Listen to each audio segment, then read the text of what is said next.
Hello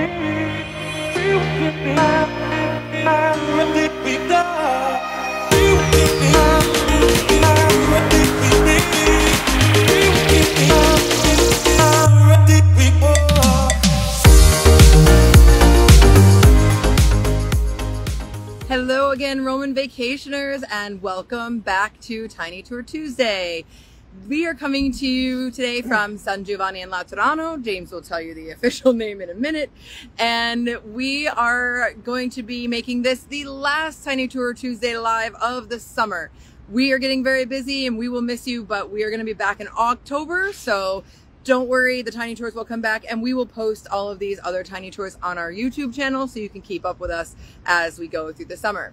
And without further ado, here at San Giovanni in Laterano, one of the four major basilicas in Rome is James. Hi guys, how you doing? So yes, as Andrew said, we are one of the four major basilicas of the city here. In fact, it is the oldest and most important of the four major basilicas, technically speaking. In fact, it is the mother and greatest of all churches in the world, according to its official title here. But before I tell you its official title, I should tell you its official name, because it is quite a complicated one. It is the Archbasilica Cathedral of the Holy Saviour and of Saints John the Baptist and Saint John the Evangelist. So it is named after both Saint Johns. Sorry, we haven't got our usual stick. I can see we're wobbling quite a lot here, actually. I'm sorry about that, guys. But essentially, it is the first church to be built in the actual city of Rome itself here, officially. And it was built in the 4th century AD by the Emperor Constantine himself. In fact, he built it on the land of the Praetorial camp here, actually, simply because he didn't trust his own bodyguards, because they were the bodyguards of the guy he disposed beforehand, Maxentius. And this palace that we can see next to us here is actually the Lateran Palace, which is named after. Now, the Lateran Palace originally dates back to the 3rd century BC, but of course this is an actual remodel of it here, because it's burnt down and been destroyed many times over and over again. Seems like we're about to get a bit wet here, but we'll be absolutely fine. In fact, the Lateran Palace was actually the home of the first plebeian consul of Rome himself, and basically was given to Pope Sylvester I by Constantine the Great as actually the home of the popes themselves.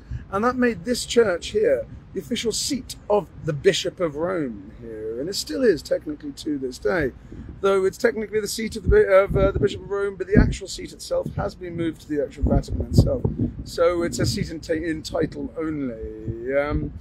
Next to us here, though, we also have one of the biggest attractions of the city for pilgrims, actually. I'm not sure we can see it perfectly. There we go. That is the Sanctum Sanctorum. I know that sounds like it should be something out of Harry Potter, really. But actually, in the 1500s, Pope Sixtus V moved the sacred stairs from the Lateran Palace, actually. Sorry, not the Lateran Palace, I apologise. Pontius Pilate's palace in Jerusalem, here to Rome itself. So those are the very stairs that a convicted Jesus Christ actually walked down on the way to his actual execution. Inside, pilgrims tend to actually rise up on them on their knees the entire way up there as a sign of respect. Near us as well, we have the remains of the old Aurelian Wall and the Porta Maggiore, which you can just see in the distance down there as well.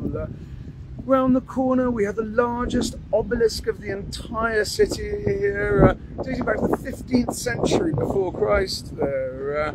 And as you can see, we've got Angela holding up the lovely umbrella here itself. The neighbourhood has become a central hub of the actual city, with some of the nice apartments, bars and restaurants around us here. But the real joy is the actual church itself. Bernini actually restored the interior in the 17th, sorry, not Bernini, Borromini, Bernini's great rival, restored the interior in the 1700s, and this facade that we're looking at here dates back to 1735. I'm getting my dates all mixed up here, the wind and the rain is not helping.